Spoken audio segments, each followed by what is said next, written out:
The Judiciary School Board of Directors meeting for March the 14th, 2022 is brought to order. Roll call, Mr. Enders. Mr. Allen. Present. Ms. Calhoun. Here. Ms. Dobler. Here. Ms. Edwards. Here. Mrs. Grant. Here. Mr. Kinley. Here. Mrs. Petrosky. Here. Mrs. Stemler. Mrs. Thomas. Here. All 9 members present. Next will be the Pledge of Allegiance. I'm going to recognize Mr. King to bring forward the High School Sign Language Club for the Pledge of Allegiance.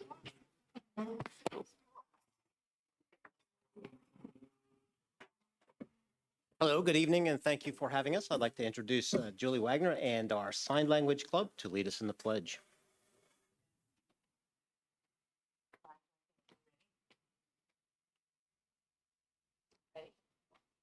I pledge allegiance to the flag of the United States of America and to the republic for which it stands, one nation, under God, indivisible, with liberty and justice for all. Thank you. Now, wait a minute.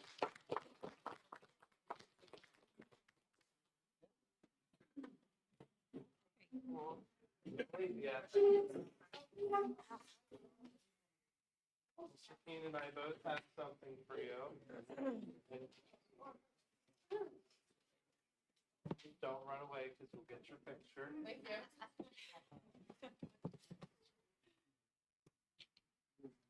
Who you got?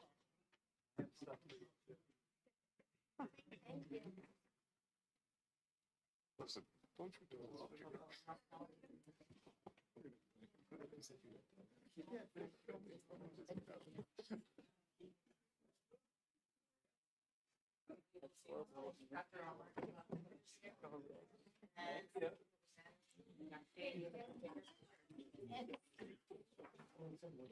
When it's close enough together, Dr. Davey.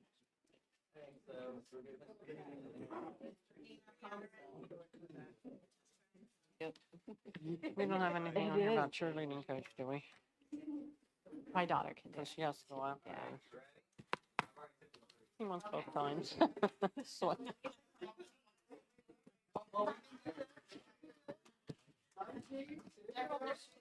Somebody signed you.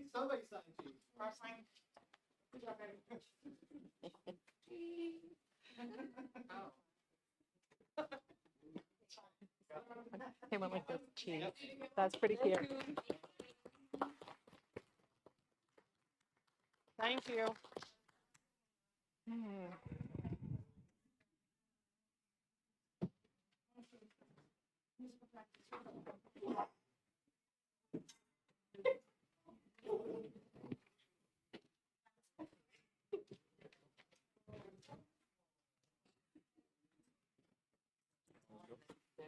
Now I know what it is. All right, next is Part B, presentations, communications.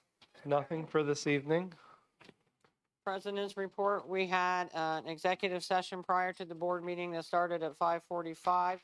We will also have one after the board meeting. Also, that we are going to form a committee to look at and refine policy 237, which is the electronics policy. And the members of that committee will be Angela Grant, Kayla Calhoun, and Michelle Stemler. Next, IU report, Jesse. Oh, sorry. I thought it was Mrs. Edwards. Oh, did you say, okay. Instead of Michelle, Jesse Edwards, sorry.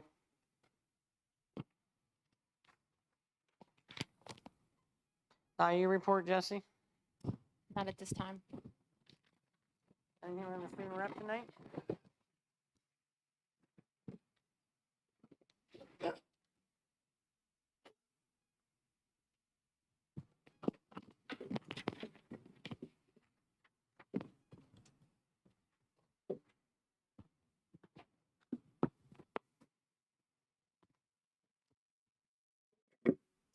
Hello, my name's Madeline Gerst, and I'm the Senior Student School Board Representative. I have a few things here that I'd like to share with you guys.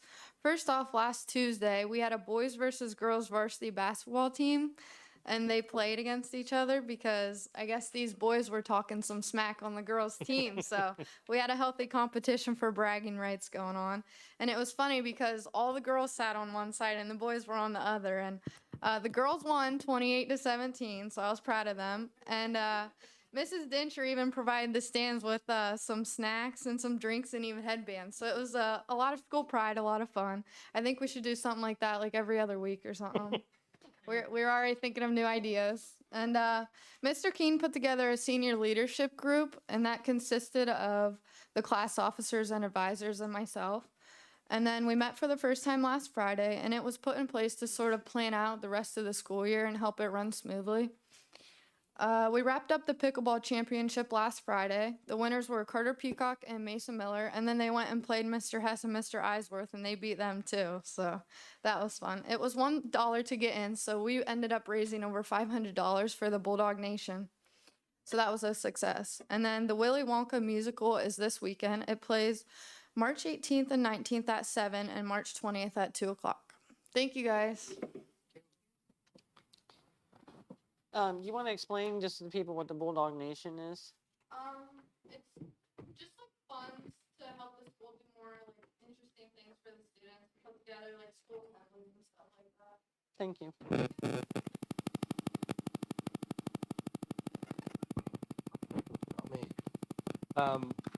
I do want to point out, since Maddie mentioned it, that board members, you should have an envelope at your seat that is tickets for the musical, courtesy of the musical staff.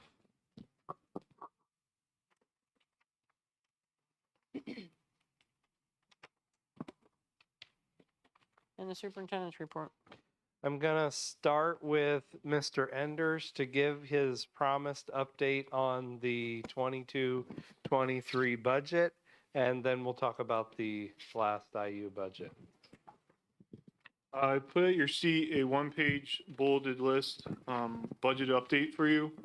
Some of this will be I'm doing now, so I won't have to repeat myself when I do the district-wide budget in about a month.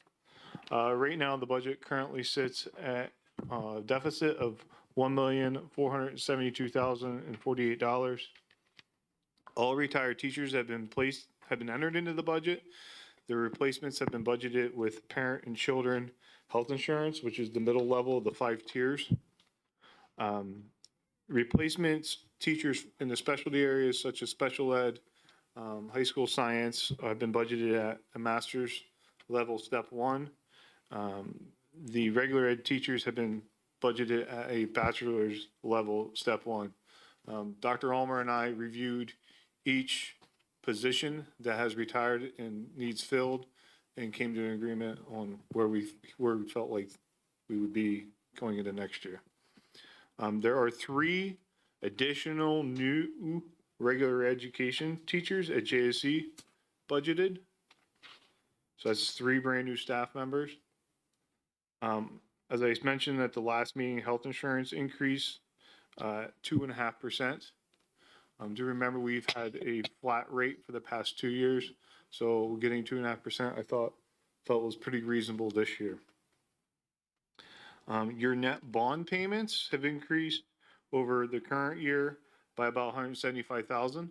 There again, remember when we did the refinancing at basically this time last year, we took all the savings and front loaded those. So that's why this year's amount is so much lower. Okay. We do have Jamie Doyle scheduled for the next meeting. So we'll probably hear more about that and some other options. The JSASD budget has increased to $450,000.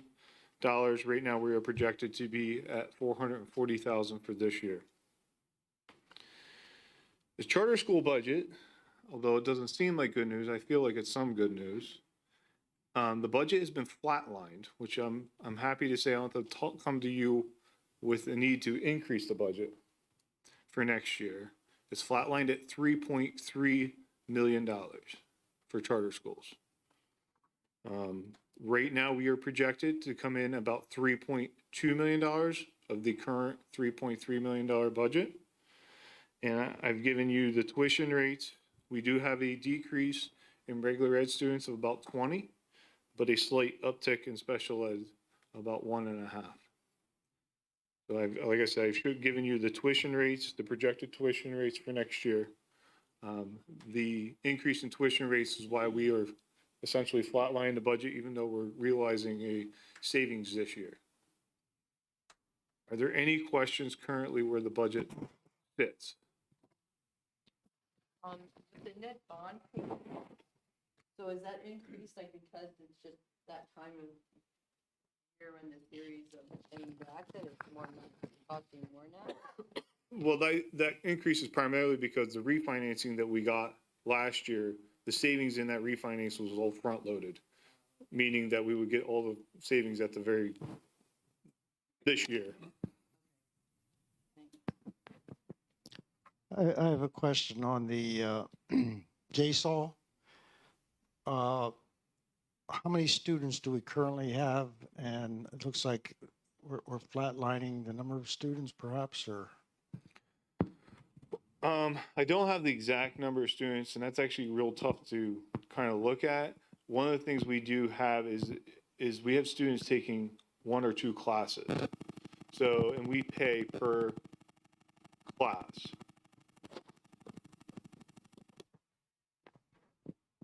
Won't move. We pay per class. So, I can get you those numbers from Mrs. Barth tomorrow and put those in my board update or email them out to you.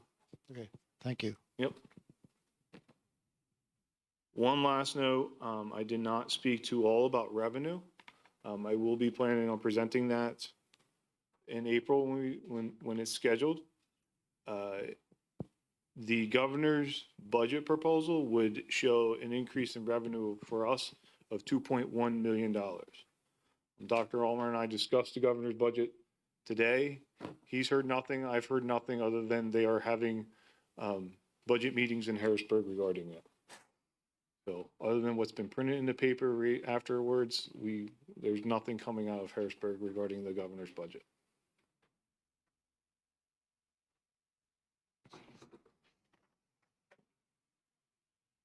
Moving on to the IU budget. This is a standard practice that we are required to do as a member of the IU every year. The IU budget has been put in front of you. Key point here is there is no assessment to the member districts regarding the budget from the IU, which means that they are all funded by their operations. They sell services. We will talk about the special ed IU contracts here in the next couple of weeks. That's one of the services they sell. They sell us, they sell to the other districts in Lycoming County. Without any questions, this will be presented at the March 28th meeting for approval.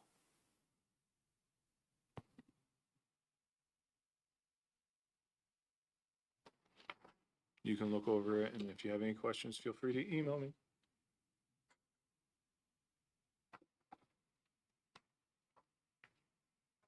Thank you, Mr. Enders. I'm going to call Mr. Michael Jones to the podium. Most of you know Mr. Jones from Hunt Engineering.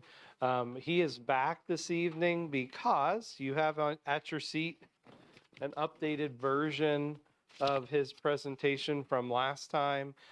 If you remember, one of the things that is in their contract as they do their feasibility study is to get input. So when he presented that information it was probably 2 months ago now. There were a series of questions that Mike was asked during his presentation that he was asked to come back with more detailed information. So he is here tonight at your request to answer some of those actually answer all of those questions. I'll try. And I'm going to turn the presentation over to Michael Jones. Good evening, everyone. So you did get the handout here. You know, we're exploring part 3 at this point. You can see it on the cover here where we left off. You know, we've done part 1 and part 2, kind of exploring the existing data and educational space planning. So I do have a recap of that in here. You can see the agenda and then options going forward. So, you know, the BCS summary was our building condition survey. So where we analyzed the condition of all the buildings, came up with the costs and needs to upgrade that infrastructure. You can see here the different years and priorities that we put into this calculation. That was really a recap there.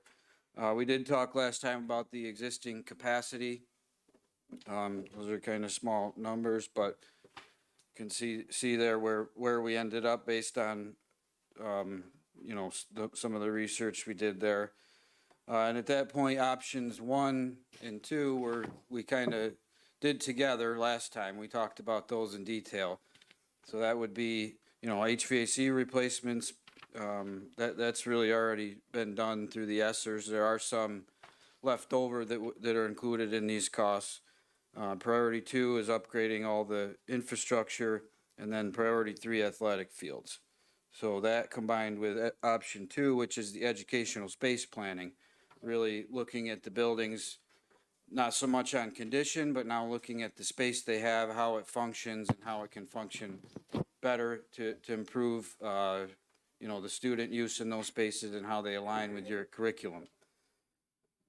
So let's those two together and kind of where we left off at that cost in the upper right corner here, options 1 and 2 combined. So then we were asked to look at, you know, going forward and consolidating buildings. So the first option we looked at was closing Solidaysburg.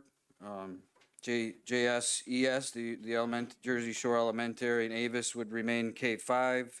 You'd have about 600 students at Jersey Shore Elementary, which is what it is now, and you'd be looking to add the students from Solidaysburg into Avis. So there's a few pros and cons there if you wanted to read through those. In the summary of that option, you can see we have the costs and the potential enrollment for each building if you were to close Solidaysburg. So you can see there the efficiency in that option compared to the previous ones, options 1 and 2 combined. There is some efficiency there by closing Solidaysburg. And this does include adding on to Avis. So that's what we're showing here on the floor plan. Previously for the educational space planning, we did identify some needs there already to add space on. So it's kind of the previous option plus this option to house the students from Solidaysburg, and this is what we end up with here. You can see in the bottom right, there's an option 2, that was the previous, and option 3 is the new square footage.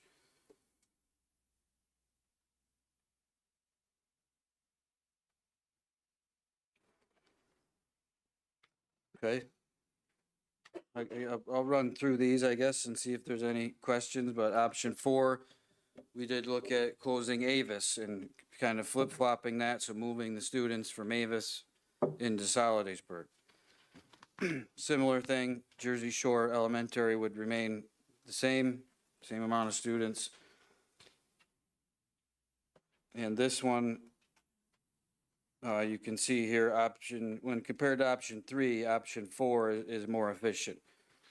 So there is a more efficient impact cost-wise to close Avis rather than Solidaysburg. And I think that's due to, you know, you kind of zero out the costs for Avis. Avis had more costs identified in the beginning. It has those pod classrooms that we added, had more cost involved with them, to renovate into normal classrooms. I think that was one area that, I thought was different between the two. The other than that, adding on to these buildings is very similar. You know, you'd be looking at adding a gym station, because of the more kids. We actually identified that as a need already because they both have multiple use spaces that are used for everything all throughout the day, gym, cafeteria, assembly. So, you know, adding that gym station we thought would align with your curriculum and your use better. And this again is a combination of 2 and 4. You can see there's different square footages in the bottom right. That's how we came up with those costs. And then option 5, taking it one step further, closing Avis and Solidaysburg. So it'd be adding students and space capacity to Jersey Shore Elementary, approximately 1,000 students, a little less than that. And comparing that to the previous options, you know, cost-wise, with this calculation we have, it is more efficient. There are some things to be aware of in this option. You know, a typical elementary is about 600 students, 500 to 600 students, and that's when, you know, a single cafeteria, a single gym, if it's sized appropriately, really works and functions the best for that amount of kids. So, you know, in this option, we'd be adding on to those spaces to accommodate more students. Or potentially looking at, you know, if you're K through 5 here with all the students, trying to separate that building into a primary and a secondary, you know, having the K through 2 in one section of the building with its own gym, its own cafeteria. They still can be centrally located, but, you know, there's a little more thought that would go into this option as you would expand Jersey Shore Elementary. There would be some additional site work that's included in this option specifically, and in the others as well. But this one, again, you'd want to think through your site traffic, your site flow more. So, you know, if this option was chosen, obviously some design would work through that, but, you know, you drop off and buses and everything else with that many students just needs to be thought out. You might have to add an additional loop for that. So we do have conceptual costs built in for that, but just wanted to note some of that. So option 5 here, you can see the costs associated with that and the enrollment. I did have a site plan here kind of showing different ways we could expand that building. I know none of this is set in stone. I know there's possibly another option down on the lower end of the page. I know that's a practice field, but you know, that we would explore all the options. Like I said last time, these are more for schematic, conceptual development of the square footage. You know, obviously site selection and how the additions would lay out on the site would be worked out during the design process.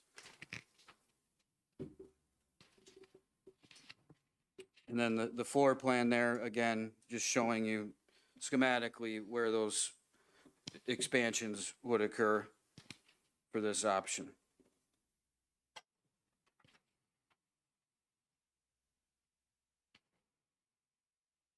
And then the last option here, we looked at by request, looking at closing the admin building.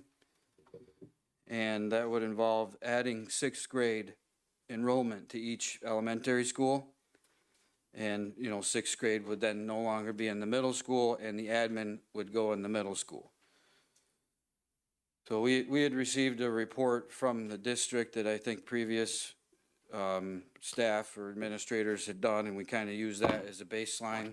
It does work out square footage wise, where this building, the admin is about 15,000 square feet, give or take. And that the one wing in the middle school is that same size.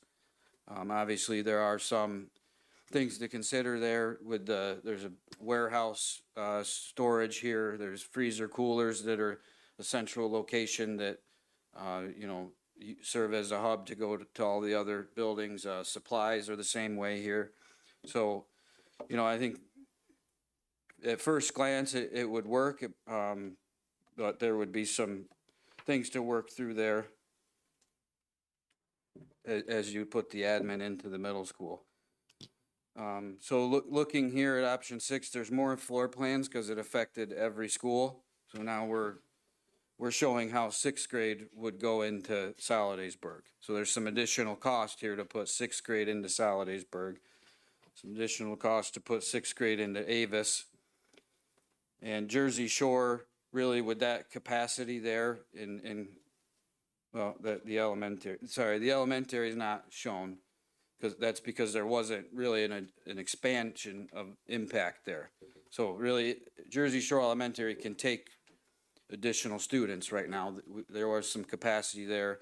We would keep the same renovation cost in there that we had before, which was, you know, kind of making some separated special ed rooms to free up full-size classrooms to accept more students there.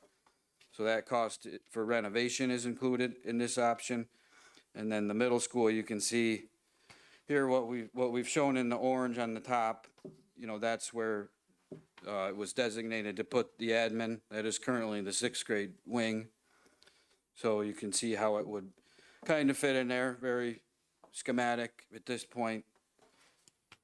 And then we did reserve over on the right-hand side, warehouse and loading. That would affect the family consumer science and kind of reorganizing some rooms on that right side of the middle school.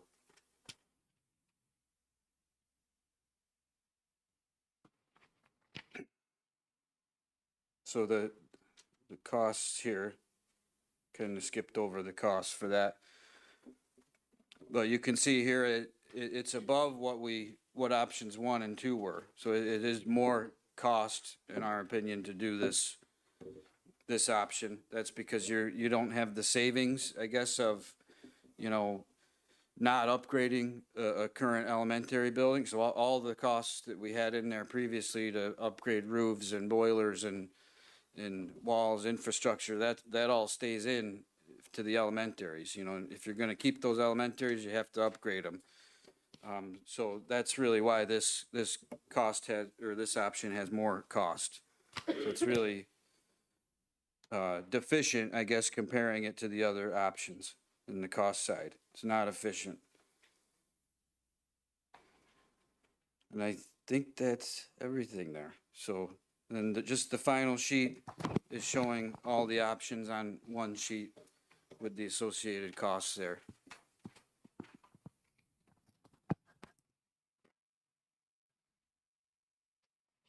Well, that was a lot to take in. I hope you had some time to review it. I think it was sent last week, so if you do have any questions, you can try to answer those.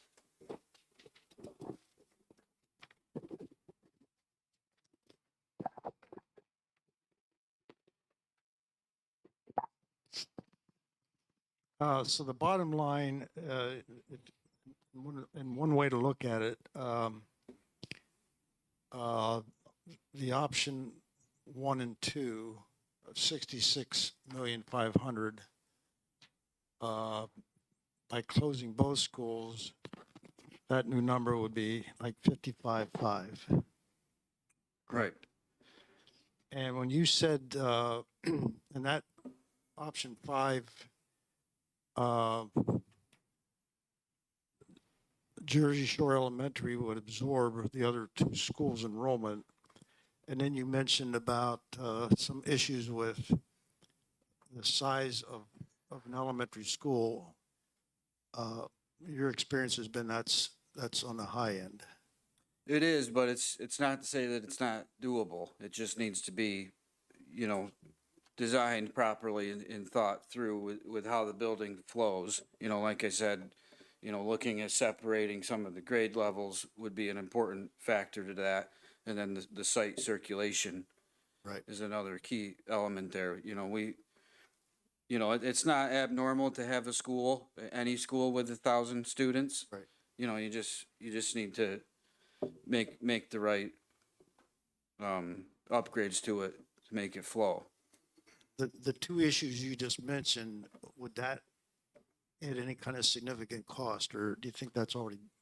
That's already Already in built there. in, Yeah, yeah. So I did add, there is site, you can see here on the option 5 summaries, there's 18,000 square feet of addition to expand that, to add the 400 kids there. And then there is site work costs included in that. Okay. Can I get some clarification on your maps here? Because under your option to close Avis or Sal, I'm sorry, that first one of the maps that you showed, I'm only seeing 2 kindergarten rooms and 3 of all the other grades. Okay. And I do understand that, all right, you could use the IU classroom as your 3rd kindergarten room and it would all fit, but that would mean we'd have to move that to a different building. And under your Sal one, I'm only seeing 1 3rd grade classroom unless I'm missing it somewhere. And there should be 3 there in that option of closing Avis. There should be 3 of every grade level. I'm only seeing 1 3rd grade classroom. So you're looking at option 3 or, The first one I was talking about is option, I think 3, yep. And when you look at the map there, do you see the 2 kindergarten classrooms at the top in the center in the gray? right, There's only 2 there, but there's 3 of every other grade. right. So yeah, I think we didn't get label all those, but yeah, you would be talking about taking that IU classroom. And then you can see on the addition, we did add some smaller, maybe more appropriate sized classrooms for special ed, or, you know, I don't know how many students are in the IU classroom. Is that typically a full-size room?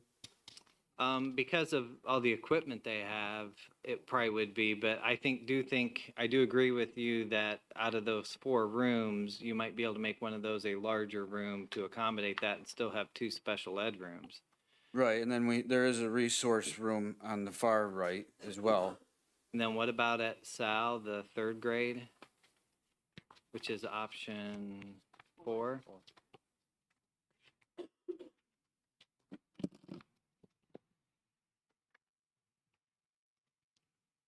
You go second, second, second, and at the very end, there's a 3rd, then it jumps to 4th, 4th, 4th, and I don't see any other 3rd grade classrooms anywhere.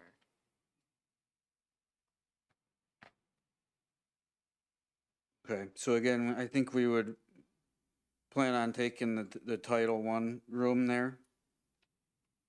And then there is an extra resource room as well. But then you'd have to add a special ed room somewhere. Right. So I think you'd have to probably add at least 1 more classroom to this unless you found the space somewhere within the schematic. Yep, yeah, I would agree with that.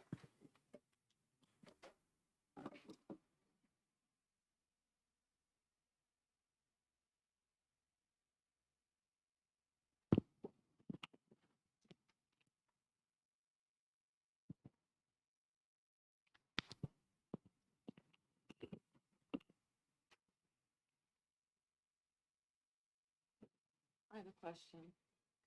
What are your thoughts? You keep saying about changing the instructional space of the schools. Why would you change? Like Avis, for instance, with the pods, that school works very well. The scores are through the roof. The teachers all like it, the kids like it.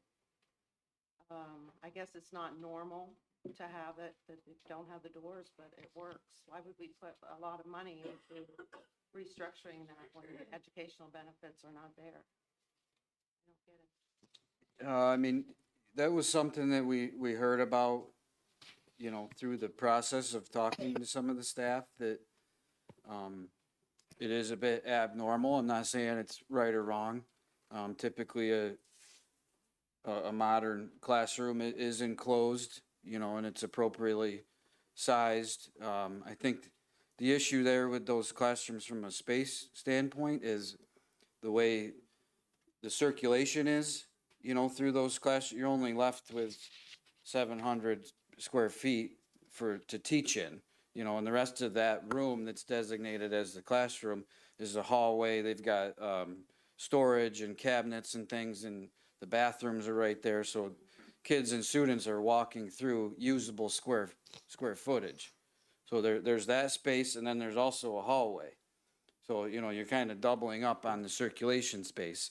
So to be more efficient, you know, you could use more of that space for teaching, was really the idea behind that.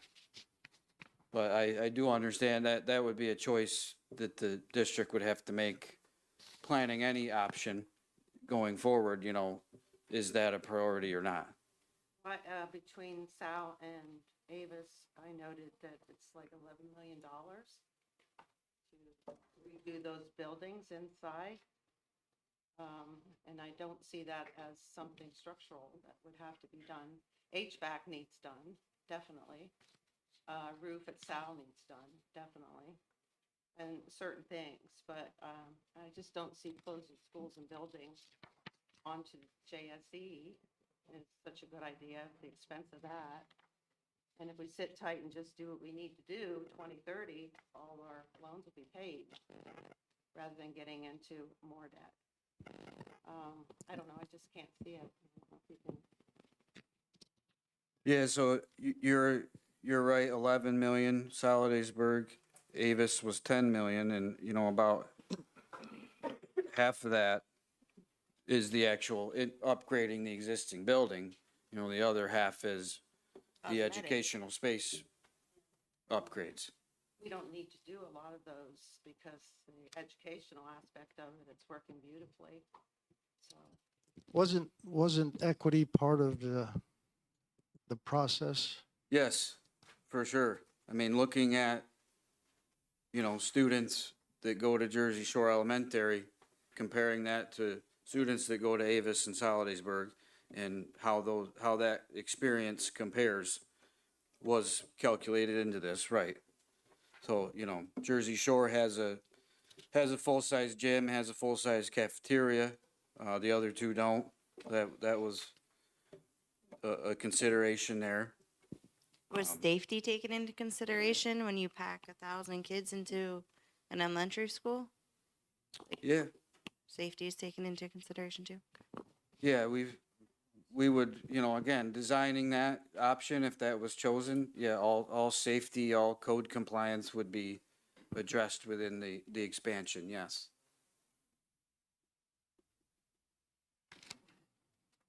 Basically, these options that are on here stem from the questions that you asked him the last time he was here. There's nothing different, I mean, there's nothing added that they came up with something as a possibility of something different. These are just from the questions that were asked at that last meeting.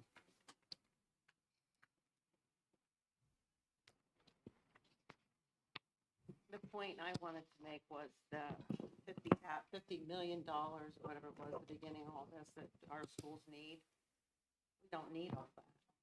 We don't need to restructure the educational space of our elementary schools. They work beautifully. You know, there are certain things that do need done. Like I said, the HVAC, that kind of thing, but we don't need to go to the expense of $11 million to do that part. That's my feeling on it.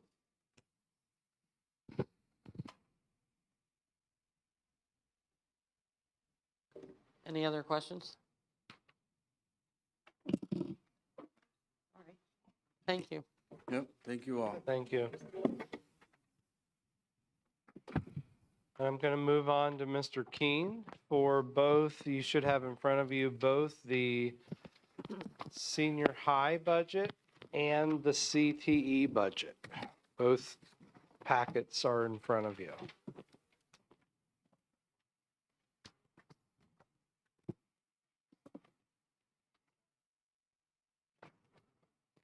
Just tell us where you're going to start, Mr. Keen, so we have the right one.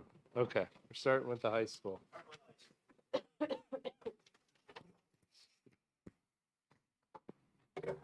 Good evening, board, and thank you for having me. And good evening, community. Nice to see you. So we'll look at the 2022-2023 budget for the high school as well as the CTE. We're going to start with the high school. Again, Stephen Keen, the principal and the CTE director up at Jersey Shore High School. I'd like to start with a big picture look of our district goals. And I think it's always important to take a big picture look as to what we're doing and then bring it down. So we're going to look at, we developed these goals this summer. The administrative team worked on these goals this summer. So goal 1 is the district will use multiple measures of data, process, demographic, perception, and learning to improve teaching, learning, and to help the district fulfill its vision of student achievement. Goal 2, create an inclusive culture that encompasses a Bulldog Nation by focusing on community, teamwork, and Bulldog pride. The concept of that is to build a more positive overall community, not only in the school, but take that Bulldog pride and make it more of a community-driven, bigger than an event, more kind of a culture. We want to build a much more positive culture in our community. A Bulldog Nation is what we're looking at. And goal 3 is enhance opportunities for students to prepare for their future, because that's what we're here for. So I'm going to bring that down into the building. And at the high school, our goals will mirror the district goals. All students will perform at a proficient level or above on the state assessments. We still have the Keystone exams that we're trying to work on and improve on. Those are in May, by the way, for all of you taking those. Goal 2 is the Future Ready Index measure will demonstrate improvement, and that is the index that we're really kind of measured by with growth and performance. Takes a lot of things into account. And goal 3 is create an engaging learning environment that supports and encourages all students in preparation of college and career readiness. And this hits our career education work standards mostly. So what are we doing for the faculty to help them get to this point? Some of the professional development that we have planned for them, not only this year, but we're going to continue it for next year, is technology tools and resources, learning how to teach remotely, learning how to work all of the new fancy technology and all the items that we've had to quickly pick up and move forward with. Building a stronger toolbox, I tell them all the time, with instructional strategies and learning how to teach with technology. Not so much, hey, check out this tool, we're going to use this. How do we use that in a classroom? How do we teach and improve instruction? School-wide positive behavior, because that kind of ties into, that's the school element of a stronger Bulldog Nation. Technology coaching, which we have a few teachers now that are technology coaches. They help other teachers with newer items, so help with some instructional technology type things. Some teachers get stuck and they panic. We reach out to those technology coaches. They've helped me a couple times, so they're great.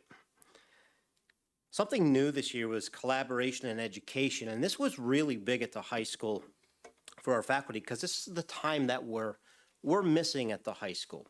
A high school goes from bell to bell. I don't know if you know that, but at 7:45 we start, at 3:15 we end, and it is a sprint from 7:45 to 3:15. Right, Maddie? There's not a lot of time to, get caught up and do things, especially for the faculty and staff. They have those 3 minutes between classes. They teach boom, then 3 minutes, boom, then 3 minutes, boom, boom, boom, boom, boom. They have their prep period, but there's not a lot of collaboration time. So with Act 13, we were able to institute what we called professional learning communities, PLCs, and we broke them down into segments that would impact the district goals, also hitting our building goals, and we'll show you those here in a minute. Of course, in order to have a successful system, big picture, we like to see vertical alignment K through 12. I think it works best when we have vertical alignment K through 12. That means everybody's working in the same direction, going towards the same goals. At the high school, that focuses on core academics as well as our pathways. And you continue to see pathways in the news. It's becoming bigger and bigger and bigger. And just remind you, we're in the forefront of all that, so as well.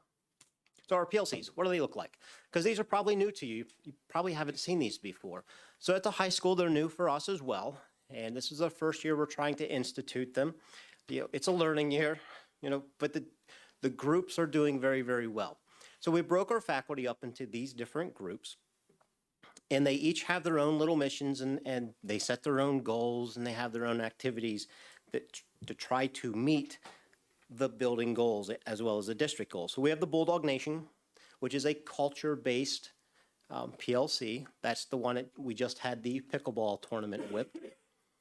We have the Career Education Work and Programming Pathways Committee. Now, that committee is made up mostly of the CTE teachers, and their hands have been very full this year with some of the audits that we've had.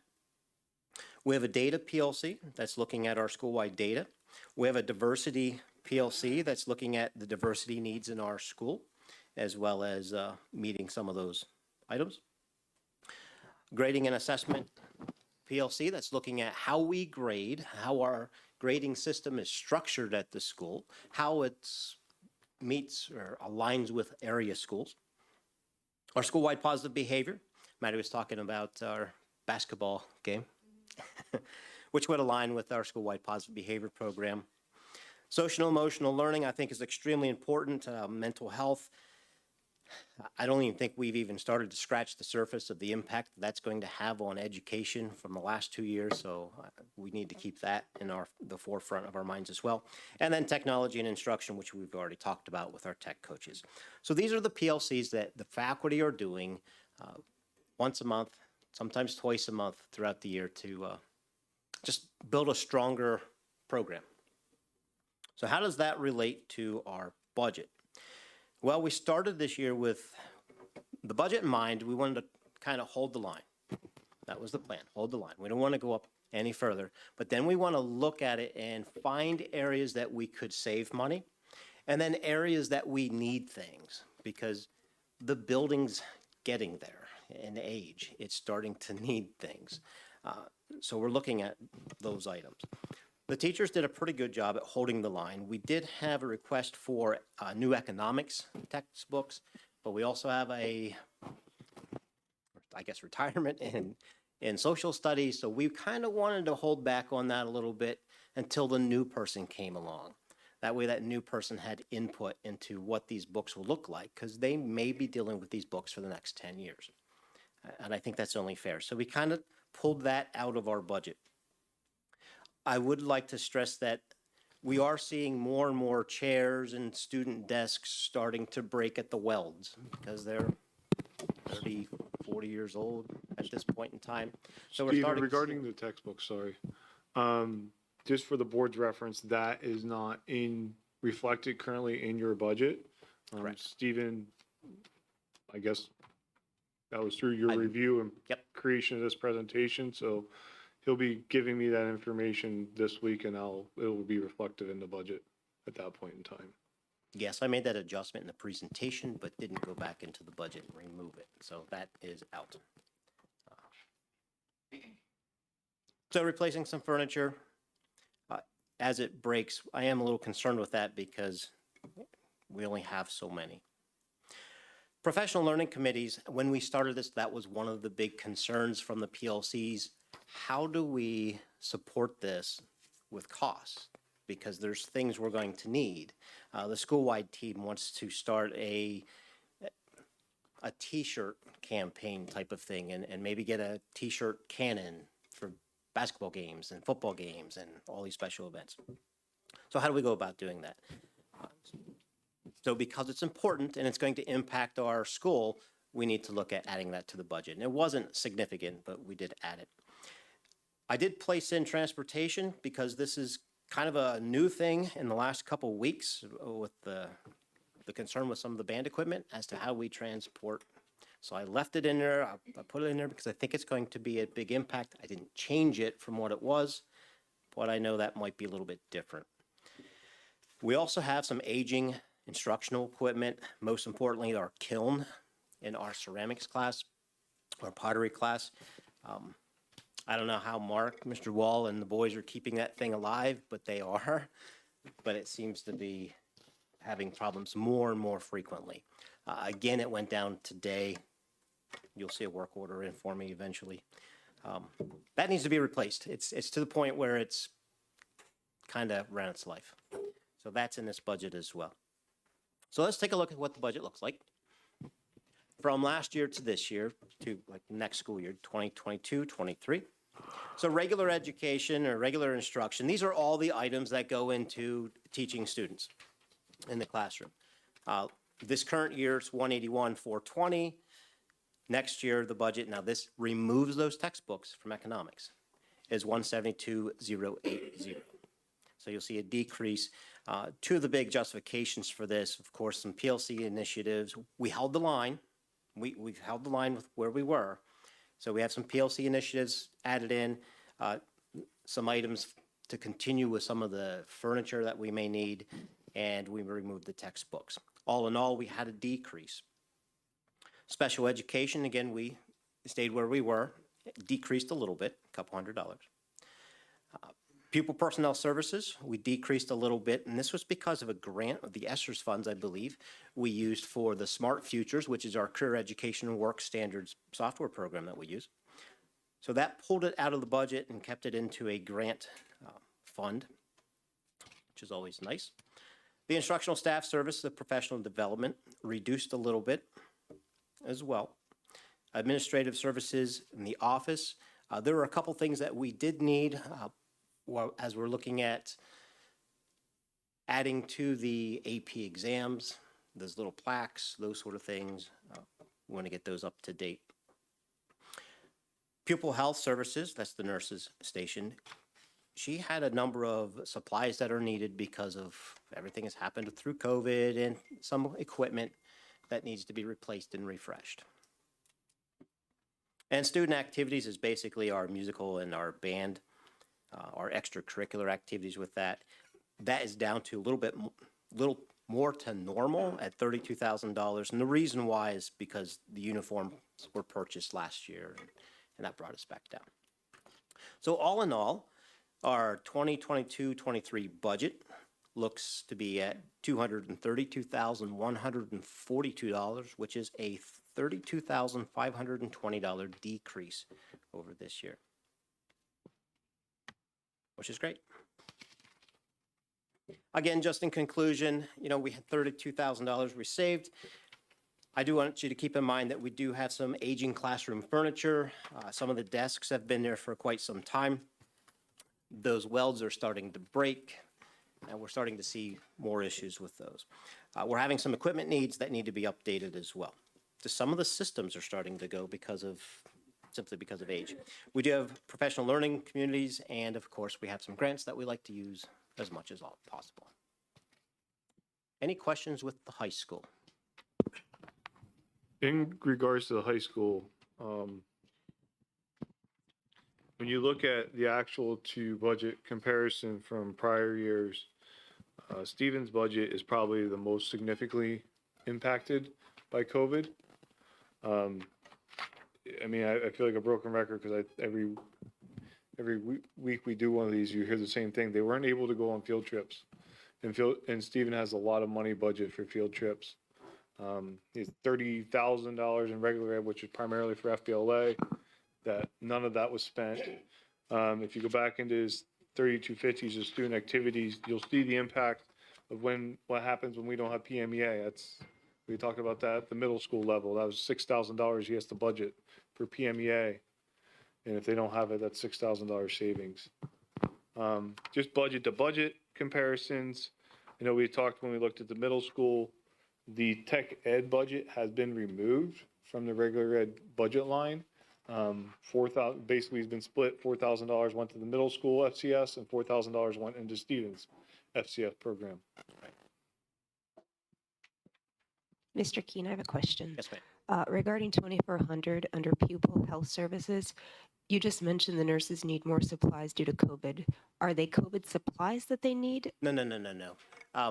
Just supplies in their general office area that they've depleted because of this, that, or the other thing. Is that anything we can get with the grant money that? We can look at that. And I know they're looking for, an audiometer, something like that. Yeah, I think the biggest chunk of that was the new audiometer that's split with the middle school. But if there's something, if she's increasing that line item because of a supply that we could put into We can look at COVID ESSER's funds, funds. we could do that as well. Take a look at it. You successfully just passed your budget presentation test because you could pronounce audiometer. Every principal's had to Had a go lot of through that. I mean, I don't have to do the next one? All right, do I have any other questions with the high school budget? Yes, sir. Yes. Well, right now, the kiln was the big thing that we've seen. Some of the other equipment would fall inside of the CTE budget that we're seeing, which you'll see here shortly. Any- Speaking of the kiln, what's normal, the normal useful life of something like that? It's a trick question. Yes, it is. We just talked to, the teacher and I just talked about it. Ours, I think it's not quite 10 years, and ours is over that. Okay. So we got what we should have gotten out of it. Oh, yeah. In your Yeah, it's been well used. She has replaced fire bricks and patch things, and it's time. And the FBLA conferences, is that more than one, or the state conferences, 30,000? Right. No, is that more than one conference? Yes. Well, you have the regional conference, then you have the state conference, which is, the big state conference that costs a lot of it. And then you have, of course, nationals when the kids go there. So FBLA has those 3 different conferences. Okay. How many are roughly in FBLA this year? Or how many? Probably at least 80 students Okay. or so. Thank you. FBLA is a large group. Yeah. Yeah, we do very well. We have always done very well.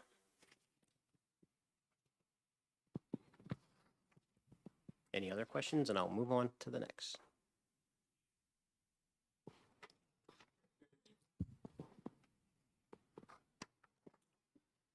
Okay, pretty much very similar, but this is for the career and technical education component of our high school.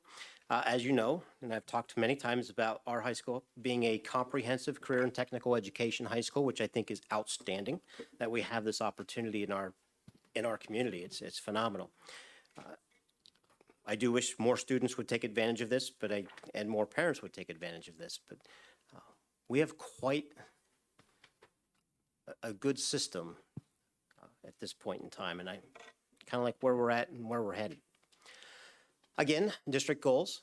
We have the same 3 goals. The first one is data. The second one deals with the Bulldog Nation, and the third one enhances the preparation of students for the future, our career and education work standards. This budget is going to focus more so on goal 3, and probably, well, it'll hit 2 and 3, or 1, 2, and 3 actually, with the NOCTIs and stuff.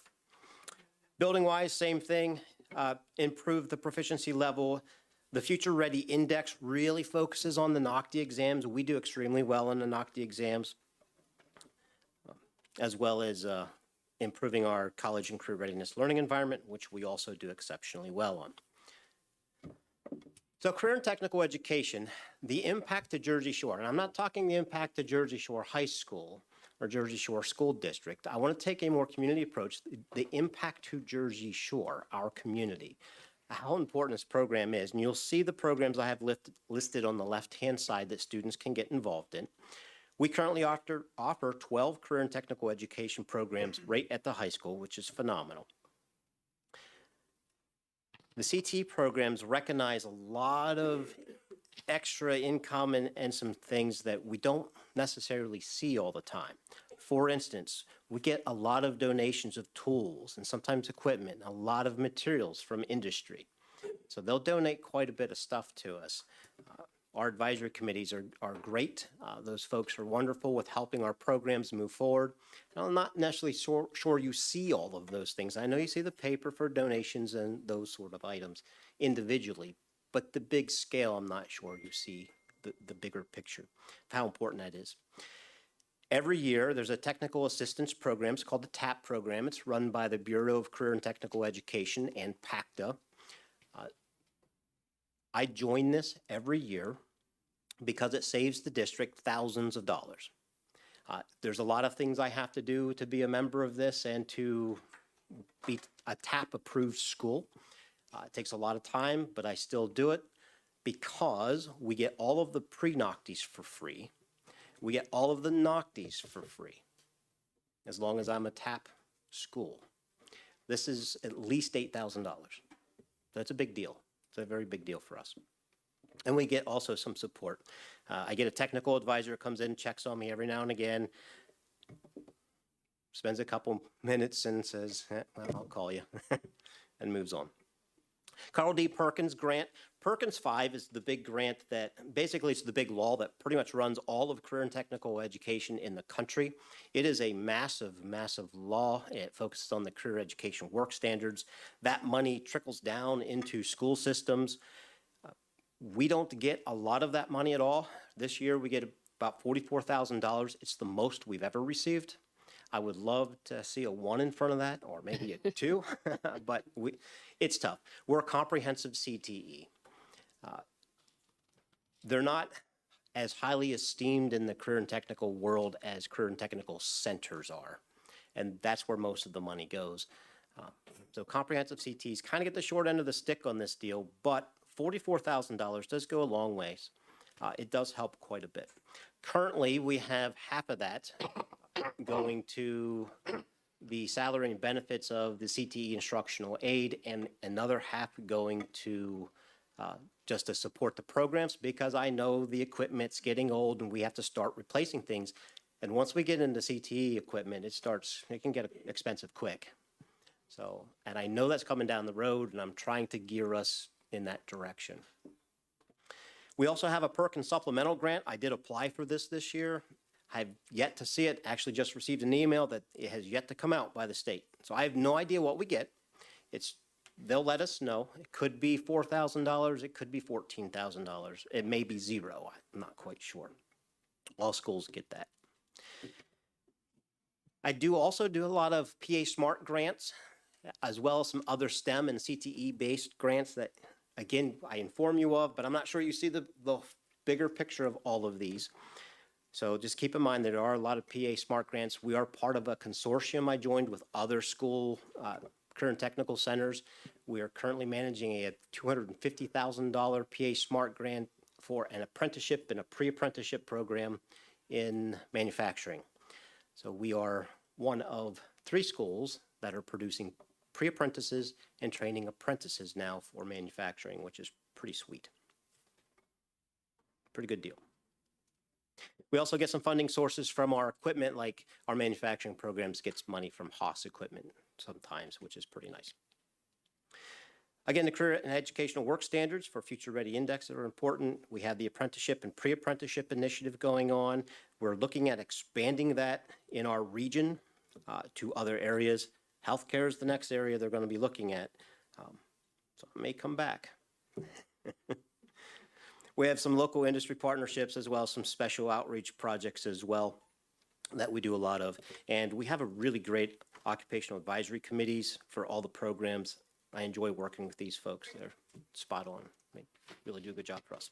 So some major issues with the CTE, because that's a big deal. And nowadays, as students can leave school and go directly into work with the skills that they need to be highly successful with very high paying jobs. And it's right here in our backyard. We can do that. However, we've got some things we have to look at, and this budget went up a little bit because of some of these. Inflation, the cost of supplies has gone significantly higher. I don't know if any of you have walked through Lowe's lately. Yeah, it's pretty significant. It's much higher than what it was when we created the budget, so that concerns me a little bit. We did put some money in here for equipment. Every year we have the opportunity for matching grants, which means the grant will match whatever we can put forward for equipment. So if I'm able to buy a $20,000 piece of equipment, we do 10, they do 10. So basically you get new equipment, half off. It's a good deal. I've asked for this for a little while. Thankfully, Dr. Homer was saying, why aren't we doing this? Exactly, why aren't we doing this? So we did put it in this one. So thank you. Carl D. Perkins again, we're still working on that for $44,000 for us. State grants, PA Smart grants, workforce development, etc. I do the grants when I find them and they fit me. There is one coming up as well. I'm talking with some folks Again, part of a consortium type of deal. Once we get that set, I'll bring it to you and discuss that with you. It'll be another anywhere from, it'll be a shared $50,000 to $100,000 for some career and technical ed with 3 or 4 school systems. So we have this year's been a rough year. We've had a lot of the CTE audits. We have all of the CTE audits in one year, which is mind-blowing. Normally we get one per year staggered. This year we've had them all. So we had the Perkins audit, we had the big Pennsylvania APE Chapter 339 audit, which was the big one. And now we have the CATS audit, which starts, well, I just received an email today. They're hoping next week. And that one's due in May. So there's quite a bit going on there. And of course, we get donations frequently. All right, to the budget. Again, folks, we have a lot of good things at the high school to look at. And sometimes I think our community doesn't see what we actually have, and it's pretty awesome. So our budget, again, is pretty close, but we did go up a little bit, and I'll explain why.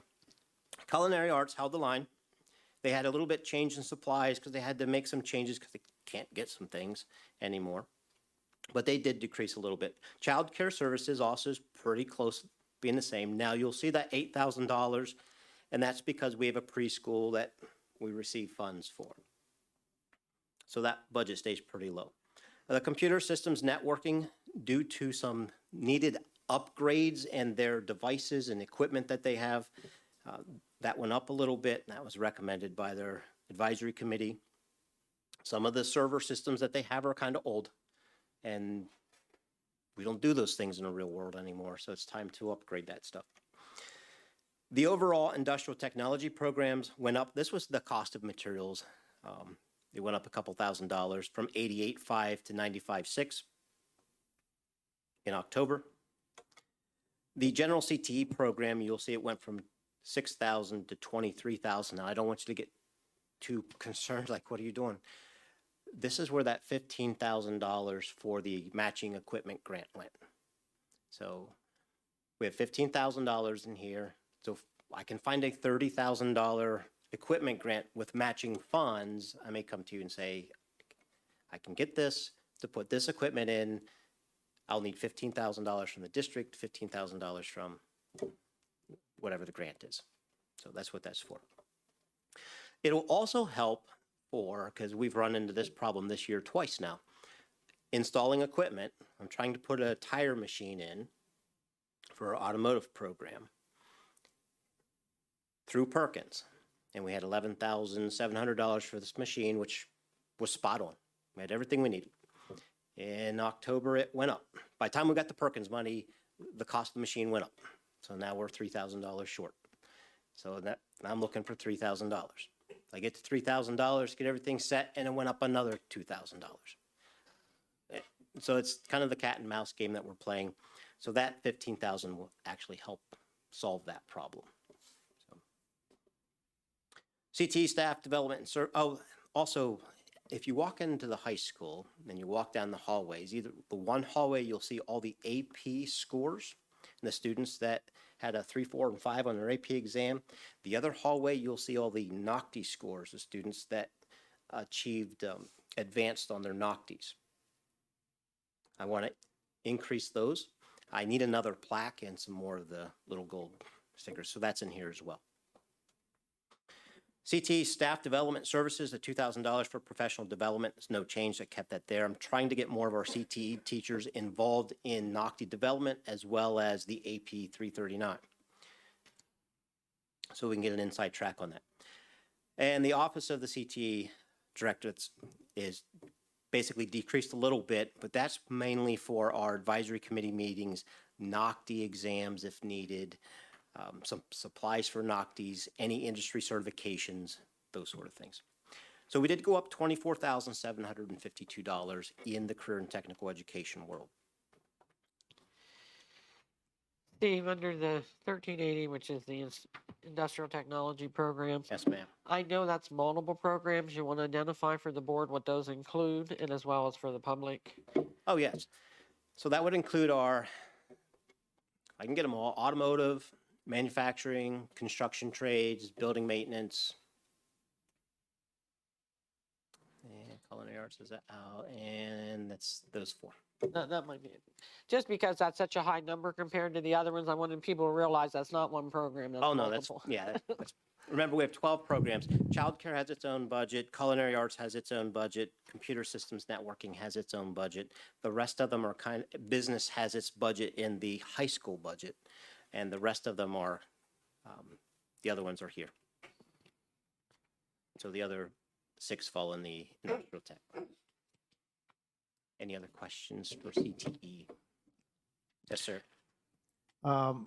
I went through the high school, my second time being on the board, Mhm. and I continue to be impressed with the CT program Thank you.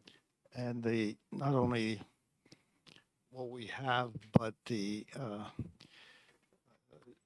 variety of choices. A hypothetical question. Just suppose we could find through efficiency $1 million. Why are you laughing? That's not laughing. I'm Are joyous. Are you saying, I would love that, or you think it's impossible? I would love that. All right, but just suppose.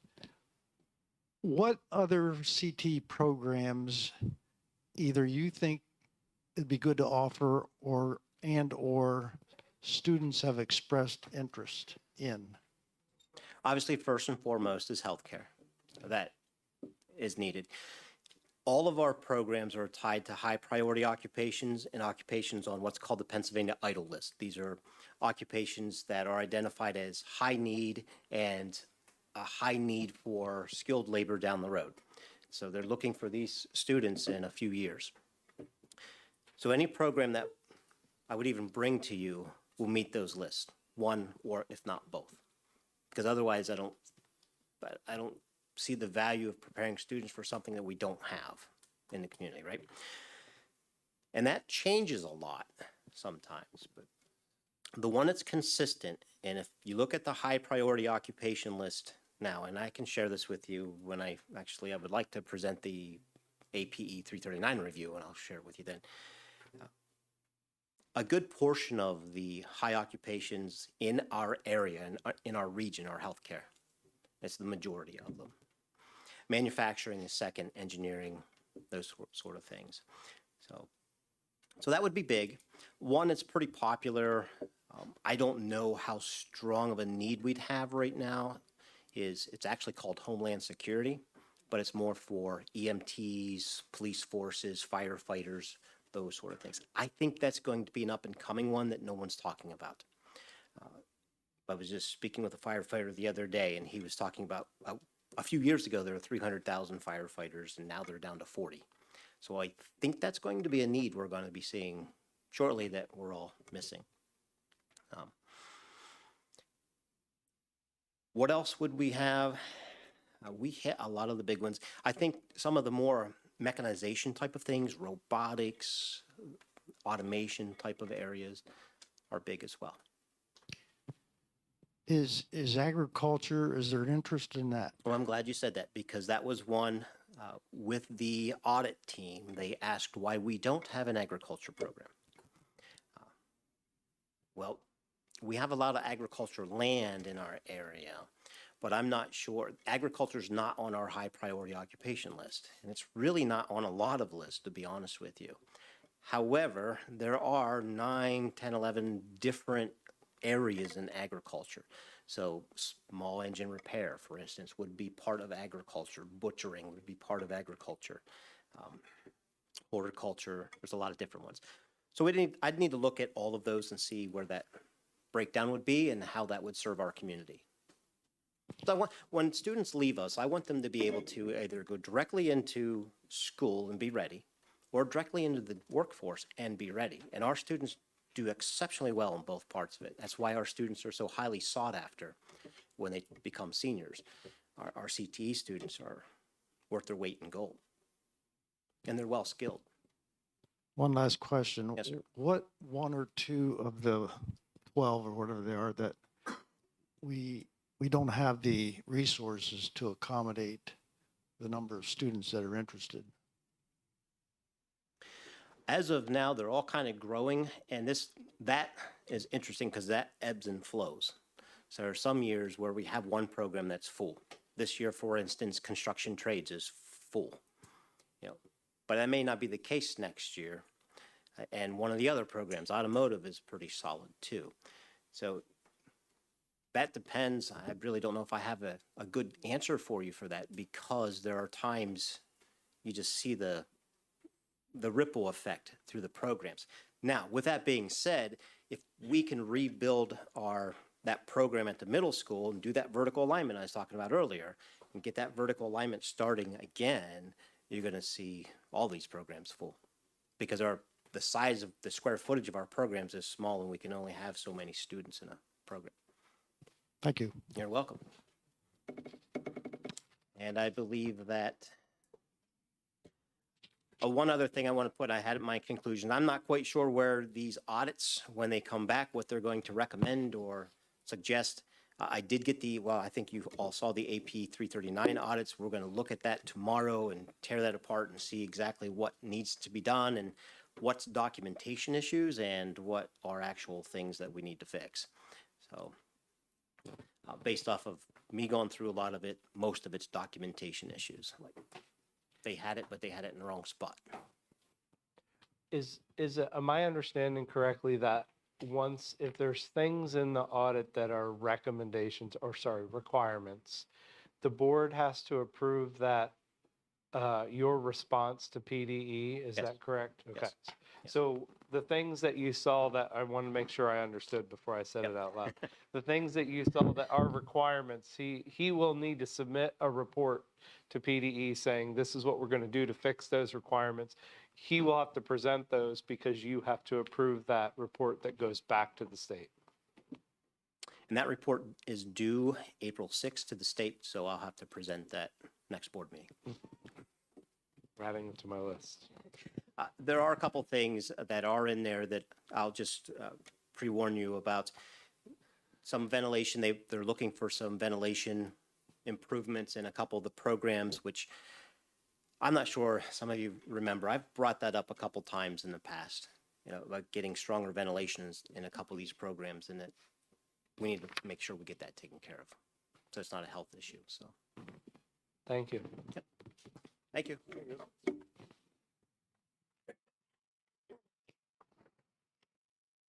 And last on my list, I had a question from a board member about, and it actually, I'm going to bridge across two policies, 121 field trips and 231 social events and class trips. The question was about the practice that has been in place since before I got here about using the number of 10-to-1 students to chaperones at dances and social events. And I'm not sure, I'll answer the question simply, I'm not sure where that came from, because the 10-to-1 language exists in the field trip policy, but it doesn't exist in the 231 social events policy. The 231 social events policy says the superintendent or designee shall develop admin regs governing the conduct of student social events and class trips. So what I'm suggesting is we can amend that policy and say what we want it to be, because right now there is no admin reg behind this. It says there's supposed to be an admin reg, but I think it'd be cleaner to say, what do we want that to be? But the suggestion that I'm going to give you is PSBA gave a suggested admin reg to that, and the language that is there, I'm going to make sure I get the right language. The language that's there says that basically the superintendent and the building principal that is signing off on the event will make sure that there's adequate supervision, adult supervision for each specific event, so that we don't have to say, there's this for a dance, there's this for prom, there's this for whatever. If you're okay with that type of language, what Mr. Keen and I have talked about is specific to dances. We could put the language in there that he and I have to sign off on the number of chaperones that the advisors are proposing. And as long as that's adequate for the number of students that are going to be present or plan to be present, we can go forward from there.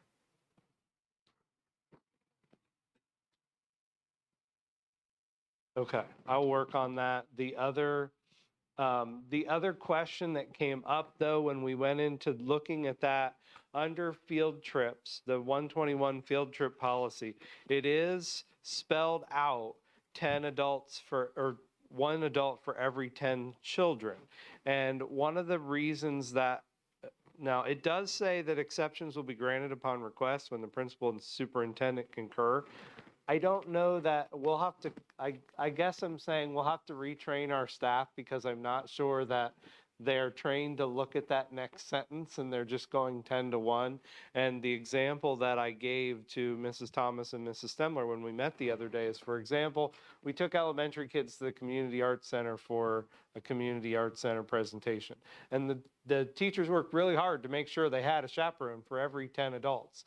So the kids rode there on a bus, watched a movie, and came back, and the teachers were working really hard to make sure they had 1 adult for every 10 kids, where the policy says, I could have just said, or Mr. Jean and I could have said, you don't need to do that for that type of a trip. So I'm just drawing that to your attention that even though it's really spelled out in there, we do have that latitude in the field trip policy, even though I think it's not standard for the teachers to think that, it's there. Talking about dance, there's something to do with chaperone. But why is the high school holding their dances at the middle school? Is there a reason? There's the lighting. The lights don't turn on, like they turn on automatically when it's like The lights in the gym have they're on a motion sensor. So they don't want to the kids don't want to do them there because the lights will be on the entire time. All the lights. And was it always that way though? Even when my kids were in school? They were never put down. Doesn't mean it's dark, Mr. Kinley, but all the lights will be on. Our dances were at the Y, we didn't have them at the high school, did we, Michelle? Yeah.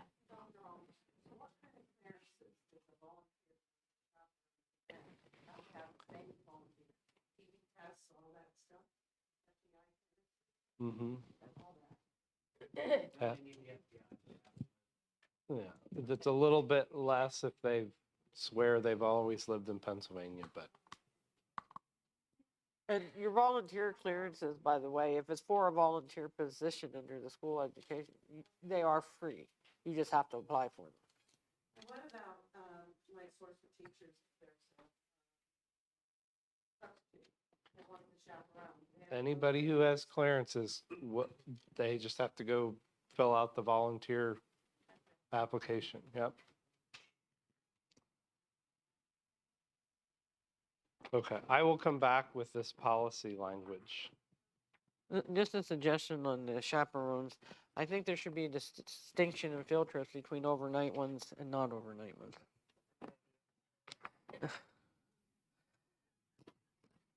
Because on the overnight ones, I can see the 1 for 10. On walking up the hill or riding the bus and getting off the bus and back on the bus, I don't necessarily see that you need a 1 for 10.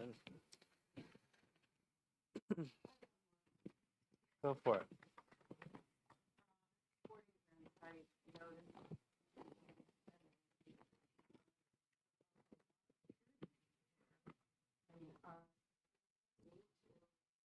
That many, not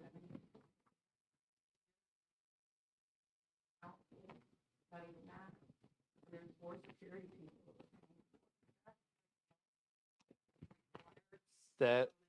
That is in policy, and that's something that, and I can bring that policy back to, and we can have that conversation, but there is actually language in policy that we're supposed, right, the way the policy is worded, we're supposed to have a security staff for every 50 people, or we're supposed to plan to have one for every 50 people that we believe will be in attendance.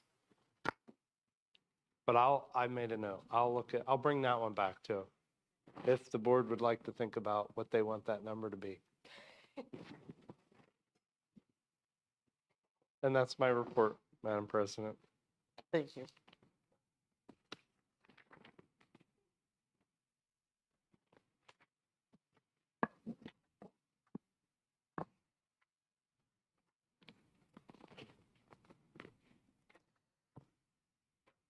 There is one change to the budget, and I'm not finding it right. I mean, to the, oh, here it is.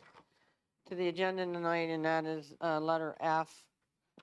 A, that is the purchase of the fobs. They were decreased to $120,928.79. So that is a modification. Next, we have courtesy of the floor.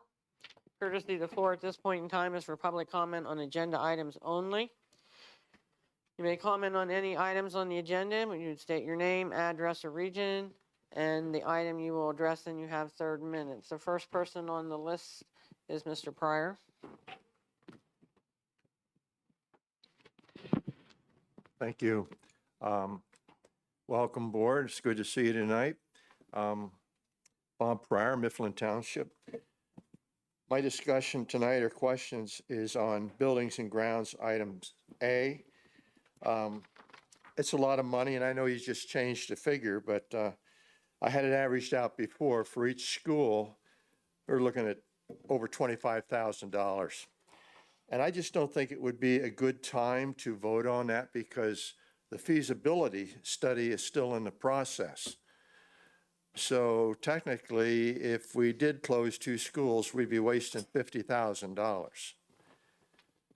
So as a matter of good management practice, I just think it would be good to put that on hold or the back burner until after the feasibility study is completed and you go through the process of a hearing and voting on closure or no closure of whatever facility out there. So I'm just asking you to consider that. Thank you.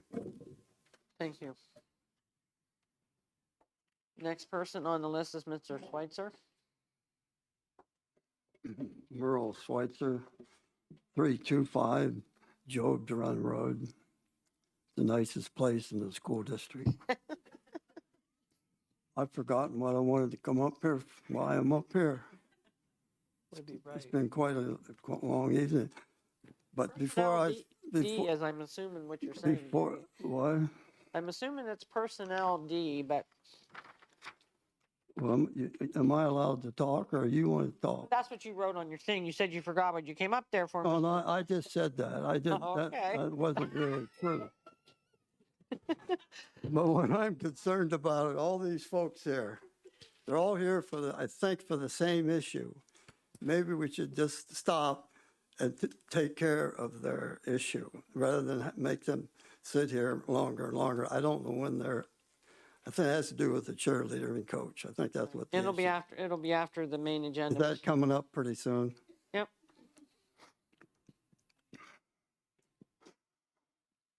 Mr. Andrews, you mentioned the deficit with what, 1.4 million? Would you, what? Would you please explain what that is? Is it a $500,000 increase in wages and benefits? Is that included in that? Well, the approved contracts are included in the 22-23 budget, yes. So most of that deficit, that 1.5 million, has to do with wages and benefits? Well, as will be reported the end of April, right now we're trending as we usually are. 70% of the budget is salaries and benefits. How much? 70%. Yeah, 70% of the budget, yeah. So what's that? That's about 30 million out of 43 million. That doesn't leave too much left, does it? So this deficit is primarily wage and benefit increase. Is that what you're saying? It's nice to know that. As far as the school budgets, the principals and the directors are giving their budget presentation. I would be interested in the total amount that they come up with. What part of the $43 million goes to the principals and the directors? Is it 1% of 43 million? 430,000? is it 10% of 43 million? That's our revenue. And what's that, 4.3 million? I wonder what the number is. When you just mentioned that wages and benefits is what, 70% of the budget. How much of the budget is going to education, to supplies, and equipment to support the educational program? Do you know the answer to that? Off the top of my head, no. But I will calculate The other thing on the high school principal's presentation, while he was talking about this and talking about that, I know that you're required to have 5.5 hours of instruction every day based on the Common Core. How about the CTE students? Are they exempt from the Common Core requirement, or do they have to have the Common Core requirement plus their CTE courses? Is that too hard of a difficult question? Oh, okay. Go for it. Go ahead. I would say I both. They forget have, who I'm addressing here. I forgot. Mary, I'm sorry. I didn't mean to. Is it a good question? I would say both. They have seat time requirements for CTE, and they still have to meet graduation requirements. Within the 5.5 hours a day for 180 days or something like that. Okay. And then the last, I guess.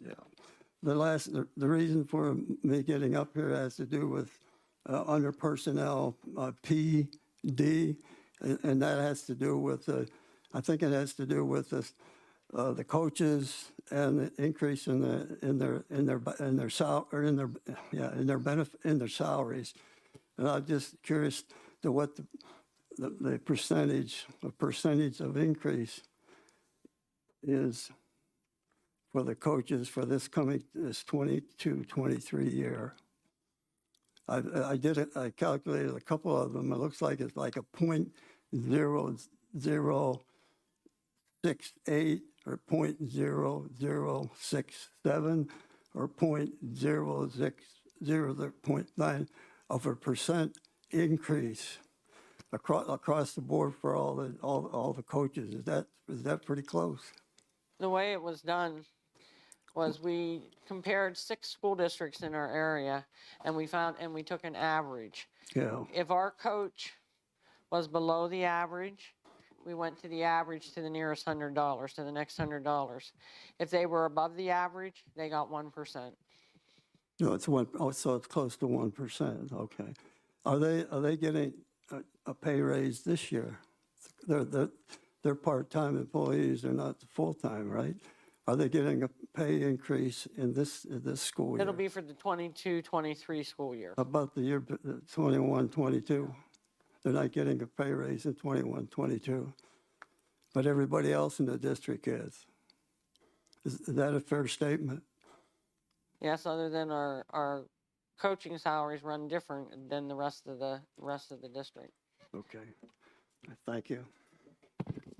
You asked enough questions. I had time to calculate your number for you, Mr. Schweitzer. It's 1.5% is what the building budgets make up of the total overall budget. You're welcome. That's it for for people for courtesy of the floor for this first one. We'll move on to the personnel agenda. Personnel agenda is A through F. We're accepting a letter of retirement from Karen Bomboy, paraprofessional.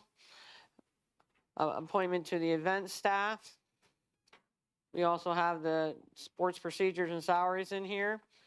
A volunteer and an extension of a leave for person 2021-22 number 13. May I have a motion?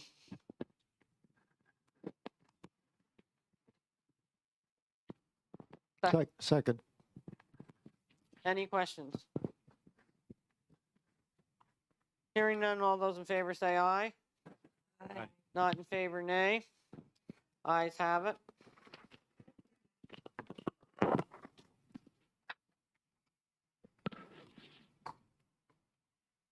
Letter E is curriculum instruction where there is no discussion or no action items. Letter F is the building and grounds. It's the purchase of the key fobs. Our key fobs that we're presently using now are 15 years old or older. We're dealing with we don't want to be dealing with any security issues, and so we're updating the entire district at a cost of $120,928.79. One of the big technology has changed so much in the last 15 years that we need to do something to upgrade our security, more or less. And these will be, with our new cameras that were put in about 2 years ago, these will interact with those and make the security to a higher level standard than we have presently. It is broken down by school building.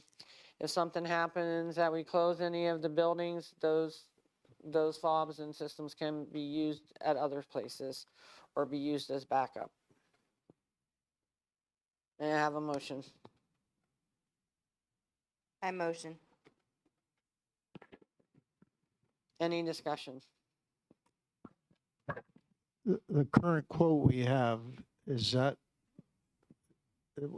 how good is it? How long is that good for?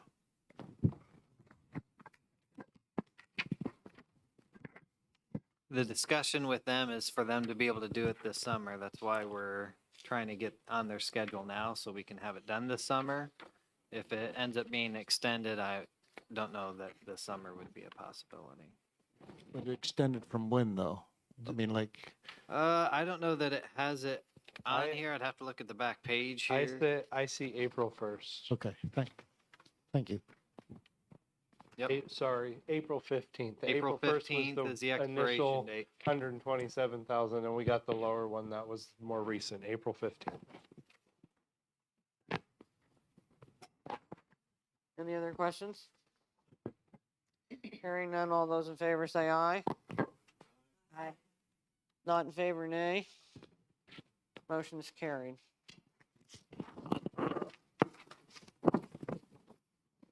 Under G, finance. Basically, we're looking at bids for athletics and for maintenance. May I have a motion? Second. Any questions?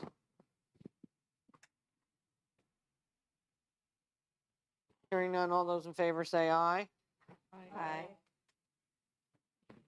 Not in favor, nay. Ayes have it. Miscellaneous, letter H. Volunteers to help with the nurses in the vision screening, donations, and our 10-year lease agreement with the Saldiesburg Little League Association. This is an ongoing. It just needs to be reissued. May I have a motion? Motion. I heard Mrs. Grant, right?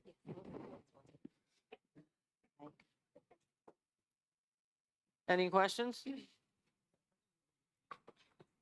I have a question. So you said like all volunteers have to have clearances and TB tests. So how would we screen the Lioness Club volunteers? They would have to have clearances as well, yes. Okay. And they're aware of that? Mm-hmm. Okay. Thank you. Other questions? Hearing none, all those in favor say aye. Aye. Not in favor, nay. Ayes have it. Letter I is old business and nothing under old business at this point.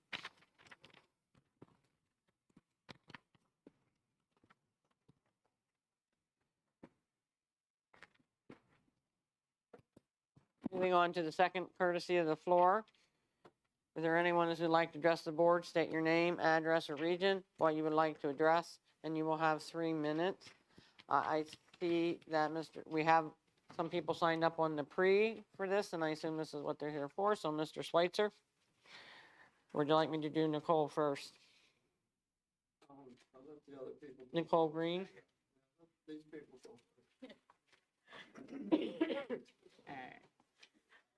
My name is Nicole Green. I'm in Jersey Shore Borough on 438 South Broad Street.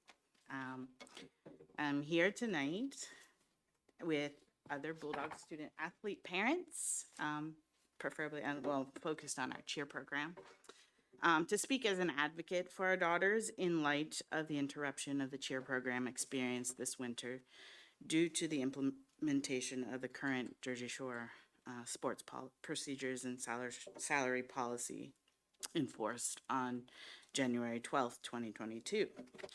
The girls' season, as they knew it, was tragically cut short, leaving the team devastated. No future student should endure the trauma and disappointment these girls faced when their coach resigned. And with the loss of their assistant coach as well, they basically had an abrupt end to their season 3 days before the district competition. And so when their placement at districts was not what they would have had they had a different coach, their maybe assistant or a coach in place that they felt comfortable with. The previous policy has left a negative and lasting impression on the cheerleading squad and this year and their parents, with all of us left asking what could have been done if the policy had not been acted on and the assistant was allowed to complete the season, ensuring the continued success of the girls at that critical time. Although too late for the revised policy to help the program at this point, as the season was ended on February 8th,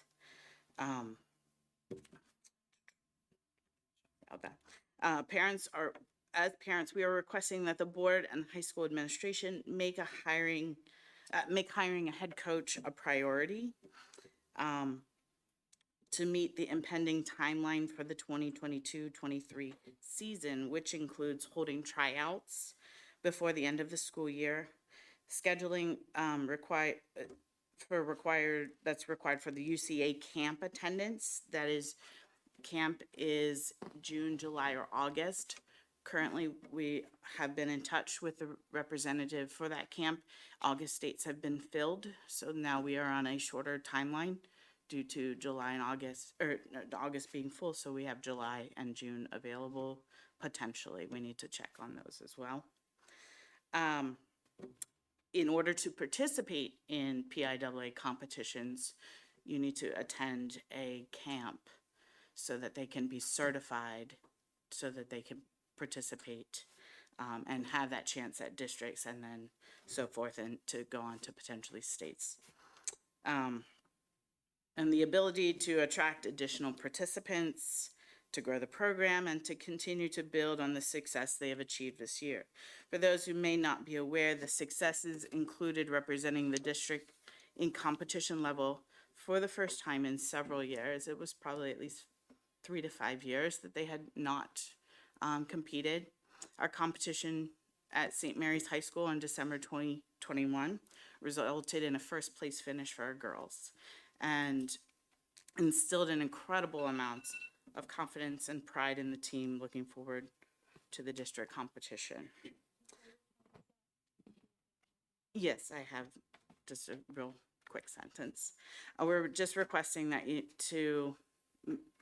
your help to ensure the program is given the same respect as the other athletic programs, and to hurry the hiring process at this point. We have been without a coach since January 12th, and it is now 2 months later, and we still don't have a coach to move forward with. Thank you. Thank you for that information. We will further look into that, and I will say, if you had a chance to look at the procedures, we have addressed the problem. Unfortunately, it didn't help you this year, but it will in the future. Mr. Schweitzer. Oh, sorry.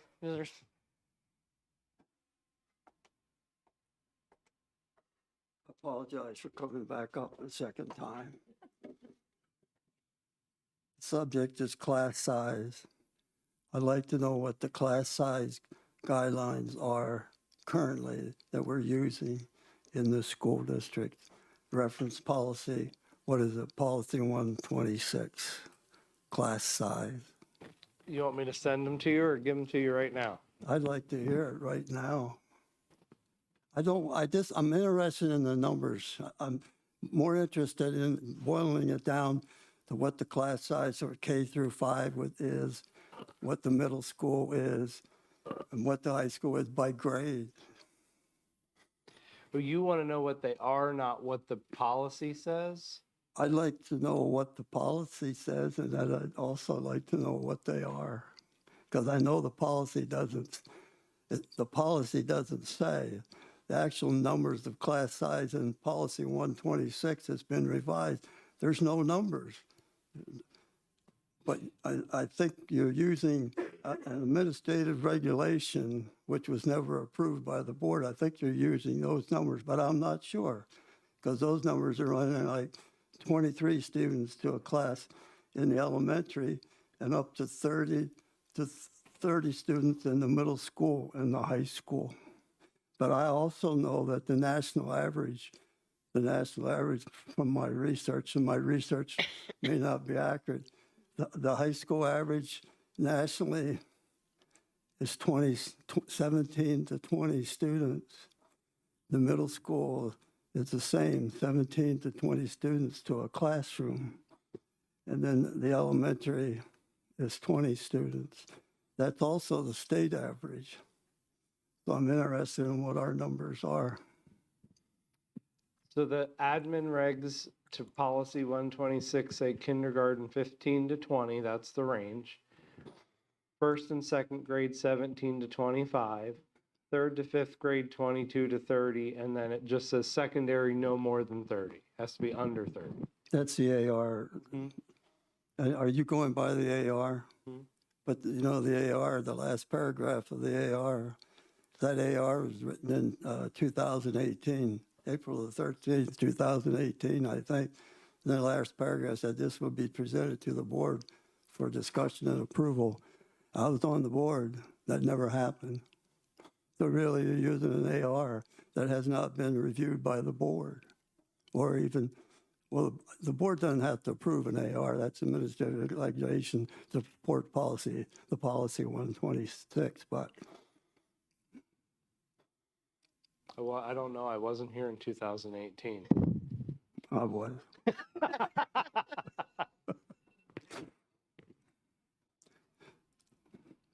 But it seems to me we should be able to get this down, get it down to an actual number that what we wanted. The average class, the standard classroom in this school district is 850 square feet. And you know that. This is a state standard. It's been around for 100 years. The standard classroom is 185 square feet, designed for an optimum of 20 students.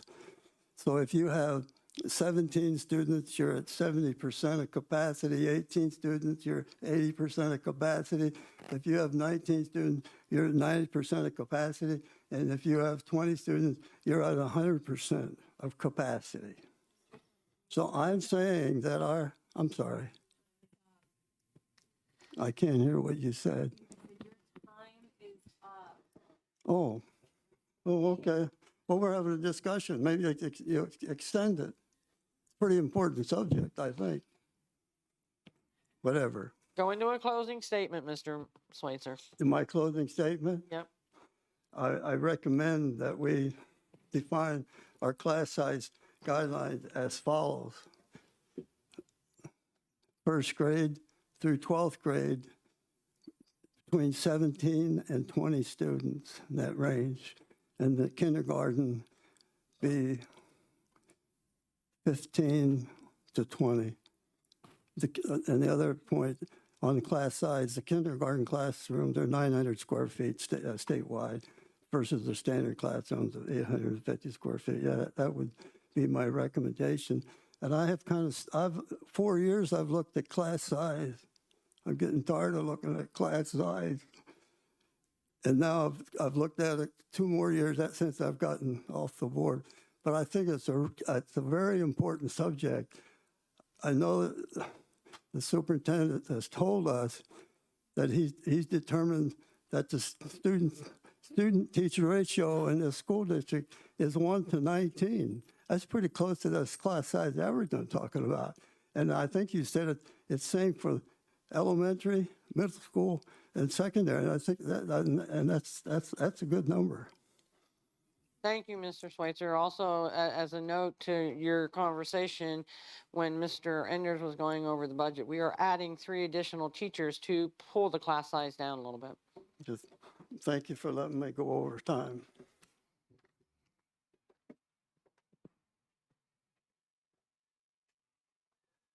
Bob Pryor again, Mifflin Township. You just answered half my question. But under this budget proposal concerning the 3 new teachers, they're not just for replacements, they are new in an effort to reduce class sizes.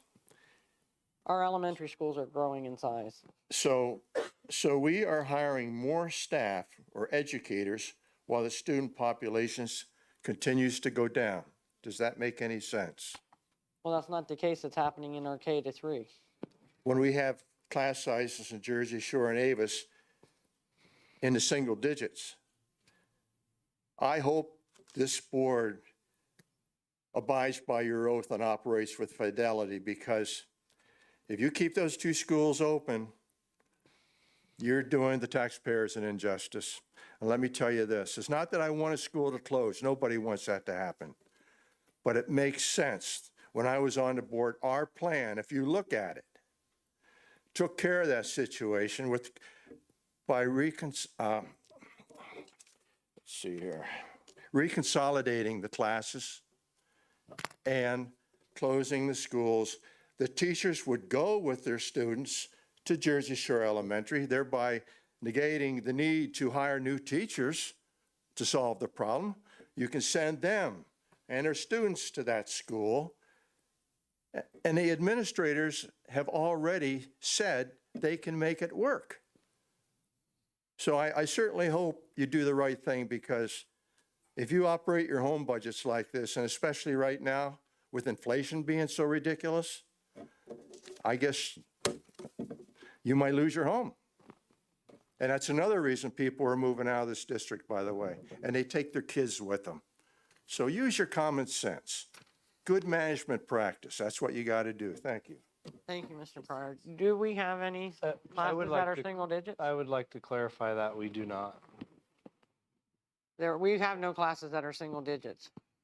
For the board, your last enrollment report was attached on March 4th. If you want to see that, it's on my board update on March 4th.